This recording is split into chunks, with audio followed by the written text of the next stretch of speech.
أمة الإسلام، ولن تلتئم من الأمة مصالحها وتتحقق مناجحها إلا بالجماعة، ولا جماعة إلا بإمام، ولا إمام إلا بسمع وطاعة. عن عبادة بن الصامت رضي الله عنه قال: بايعنا رسول الله صلى الله عليه وسلم على السمع والطاعة في العسر واليسر والمنشط والمكره، وعلى أثرة علينا، وعلى أن لا ننازع الأمر أهله.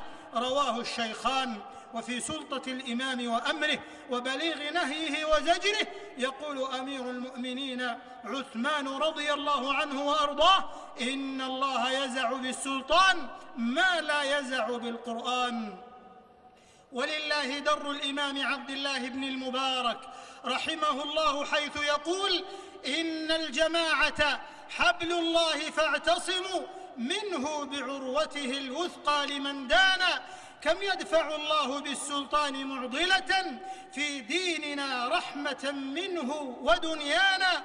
لولا الإمامة لم تؤمن لنا سبل، وكان أضعفنا نهبا لأقوانا.